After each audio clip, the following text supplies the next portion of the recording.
أعوذ بالله من الشيطان الرجيم بسم اللہ الرحمن الرحیم۔ قرآن مجید نبی آخر الزمان محمد مصطفیٰ احمد مجتبیٰ صلی اللہ تعالی علیہ وآلہ وسلم کے قلب مبارک پر نازل ہونے والا کلام عالی مقام ہے، جس کا تعارف خود باری تعالی عز و جل اتنے پیرایوں میں کرتا ہے کہ اس کا احاطہ اس مختصر سی گفتگو میں ممکن نہیں۔ یہاں پر یہ کوشش کی جائے گی کہ اس تعارف کو جو کہ قرآن پاک اپنے بارے میں کراتا ہے، اللہ تعالیٰ قرآن پاک کے بارے میں اس کلام میں اس کا ذکر کرتا ہے، اس کی ایک جھلک ہی پیش کر دی جائے۔ آپ دیکھیں گے کہ قرآن پاک کا شاید ہی کوئی ورق ایسا ہوگا جس میں وہ بار بار اپنے بارے میں یاد دہانی نہیں کراتا کہ میں کیا ہوں۔ قرآن پاک اسی کا نام تعارف ہے، یا یوں کہیے گا کہ یہ اتنا اہم ہے اللہ کے نزدیک کہ وہ ہدایت پیش کرنے کے درمیان میں یاد دہانی کراتا ہے کہ قرآن پاک کیا ہے، ذرا اس کو بھی سمجھ لو کیا ہے۔ آپ جب قرآن پاک کھولتے ہیں تو سورہ فاتحہ سامنے آتی ہے۔ سورہ فاتحہ کے تعلق سے تو میں یہ نہیں کہوں گا کہ اس کے اندر کوئی ایکسپلیسٹ تعارف ہے قرآن پاک کا، بالکل نہیں ہے، لیکن قرآن پاک کا امپلیسٹ وے میں اس کی اہمیت بتاتا ہوتا ہے کہ یعنی تم اس کلام پاک سے ہدایت حاصل کرو گے اور کرنا چاہتے ہو تو اس کے کچھ آداب ہوں گے۔ اس کا مطلب وہ بتاتا ہے کہ میرا کلام بہت ہی عظیم ہے، اس کے لیے آپ کو کچھ شرائط پوری کرنی ہوں گی، اس کے لیے تمہیں اس پہ کچھ آپ کو آداب کا خیال رکھنا ہوگا۔ تو ان آداب میں آپ پہلے الحمد ہم بیان کریں گے، پھر اور کچھ باتیں کریں گے، اس کے بعد اللہ کے حضور گڑ گڑا کر کے دعا مانگیں گے کہ اللہم اہدنا الصراط المستقیم، اہدنا الصراط المستقیم۔ اس کے بعد پھر اللہ تعالیٰ جو ہے یعنی اس سورہ کے بعد میں اپنا کلام کا تعارف شروع کر دیتا ہے۔ الف لام میم ذالک الکتاب لا ریب فیہ۔ اب یہاں سے تعارف شروع ہو جاتا ہے قرآن کا۔ آپ دیکھیں سب سے پہلی بات قرآن پاک میں شروع ہوتی ہے وہ الف لام میم ذالک الکتاب لا ریب فیہ سے۔ الف لام میم کے معنی تو ہم نہیں جانتے، یہیں پر ایک سوال پیدا ہو جاتا ہے کہ میرا کلام کچھ ایسے الفاظ، کچھ ایسے حروف پر بھی مشتمل ہوگا جو تمہیں جھنجھوڑ دے گا کہ آخر اس کے کیا معنی ہیں۔ اس کا مطلب یہ دنیا کے اندر بہت سی چیزیں ایسی ہوں گی اور اس کلام میں بھی بہت سی چیزیں ایسی ہوں گی جو کہ آپ ان کو الجھ جائیں گے اگر تو بہت نقصان ہوگا، لہذا ان کو آگے چھوڑ دیں اور اللہ پر چھوڑ دیں کہ اس کے معنی اللہ اس کا رسول جانتا ہے، رسول جانتا ہے یا نہیں یہ ایک الگ بحث ہے، اللہ جانتا ہے اس کے معنی۔ الف لام میم یہاں سے شروع بات ہو گئی۔ ذالک الکتاب لا ریب فیہ، ذالک الکتاب لا ریب فیہ۔ اب ذالک تو اشارہ بعید ہے، قرآن پاک تو ہم پڑھ رہے ہیں، وہ تو اشارہ قریب میں ہونا چاہیے تھا، نہیں ہے۔ اس کا مطلب یہ ہے کہ تعارف قرآن پاک کر رہا ہے تو کچھ کسی طرف اشارہ کر رہا ہے کہ اس کا انتظار کیا جا رہا ہے، یہ وہی کتاب ہے جس کا صدیوں سے انتظار ہو رہا تھا۔ اس کا مطلب قرآن پاک کی عظمت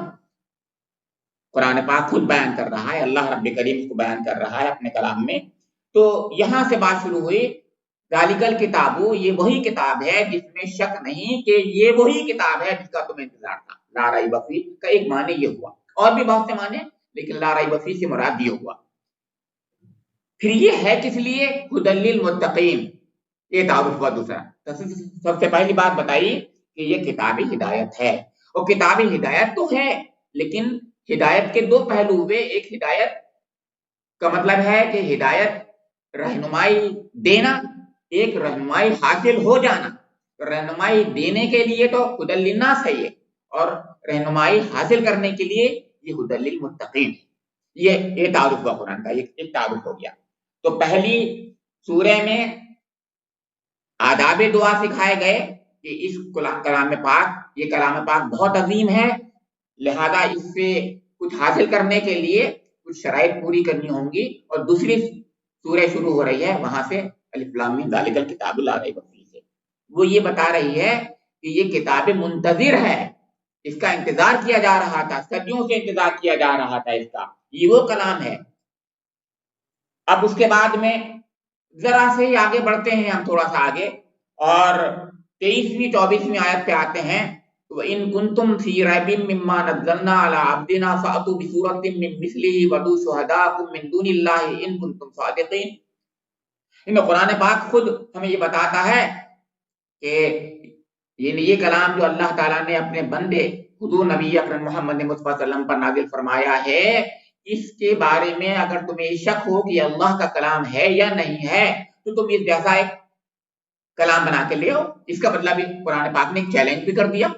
ایک اعجاز کا ذکر کر دیا کہ ہمارا کلام جو ہے یہ معجزہ ہے۔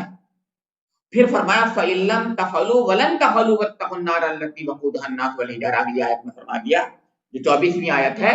کہ اگر تم ایسا نہیں کر سکے، یعنی جیسا کلام نہیں بنا کے لا سکے، اس لیے کہ اس سے پہلے 4 بار اور ذکر ہو چکا تھا، یہ 5ویں بار ہے، یہ مدینہ منورہ میں ہے، اس سے پہلے 4 بار مکہ مکرمہ میں ذکر آ چکا ہے، سورہ بنی اسرائیل میں، سورہ طور میں، سورہ ہود میں، سورہ یونس میں آ چکا ہے،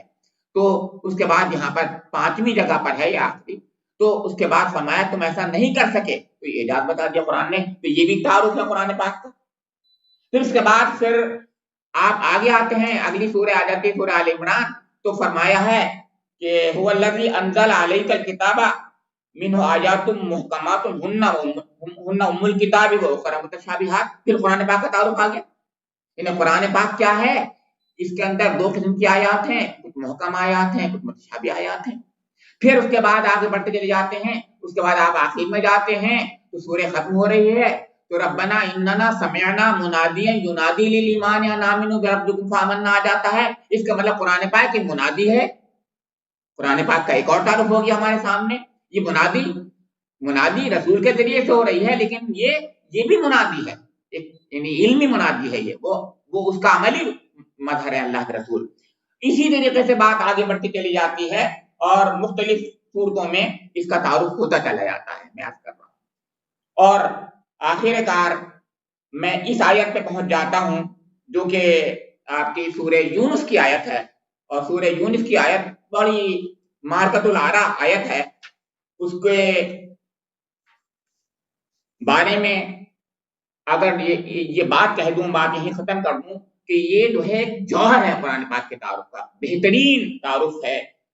سورہ یونس کی 57 اور 58 آیت ہے، یا ایھا الناس قد جاءتکم موعظۃ من ربکم وشفاء لما فی الصدور وہدی ورحمۃ للمؤمنین قل بفضل اللہ وبرحمتہ فبذلک فلیفرحوا ھو خیر مما یجمعون۔ لوگوں، تمہارے پاس تمہارے رب کی طرف سے نصیحت آ گئی ہے، یہ وہ چیز ہے جو دلوں کے مرض کی شفا ہے، جو اسے قبول کر لیں ان کے لیے رہنمائی اور رحمت ہے۔ اے نبی کہو یہ اللہ کا فضل، اس کی مہربانی ہے، یہ چیز اس نے بھیجی، اس پر تو لوگوں کو خوشی منانی چاہیے، یہ ان سب چیزوں سے بہتر ہے جن لوگ سمیٹ رہے ہیں۔ آپ دیکھیے قرآن پاک میں اس میں کیا کچھ نہیں کہا قرآن پاک کے بارے میں۔ پہلی بات فرمائی کہ یہ معجزہ ہے تمہارے رب کی طرف سے، ایک نصیحت ہے، پھر فرمایا یہ شفا ہے، لوگوں کے دلوں میں جو روگ ہوتے ہیں ان کو دور کرنے کے لیے اس سے بہتر شفا کی چیز کوئی نہیں ہو سکتی، پھر فرمایا یہ ہدایت ہے، یہ رحمت ہے ان لوگوں کے لیے جو مومن ہیں، پھر فرمایا کہ اس پر تو لوگوں کو خوشی منانی چاہیے کہ یہ ان تمام چیزوں سے بہتر ہے جنہیں لوگ جمع کر رہے ہیں۔ یہ چند باتیں میں نے آپ کے سامنے رکھی ہیں، لیکن آپ دیکھیں گے کہ قرآن پاک میں کیا کچھ نہیں کہا ہے اس کے بارے میں، اور بہت سی باتیں کہی ہیں، تو کہیں اس کو کتاب ہدایت کہا ہے، کتاب منتظر ہے، کتاب اعجاز ہے، کتاب محکم متشابہ ہے، اور کتاب معجزہ ہے، کتاب شفا ہے، کتاب رحمت ہے، یاسین والقرآن الحکیم کتاب حکیم ہے،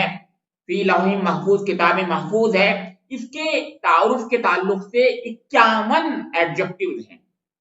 اور کیجئے 51 ایڈجیکٹیو قرآن پاک میں خود ہیں، ان کو ہم نام کہتے ہیں قرآن پاک کے، حالانکہ لیکن ایڈجیکٹیو ہیں، یعنی تعارف کے مختلف پیرائیں ہیں جو قرآن کرتا ہے ذکر۔ میری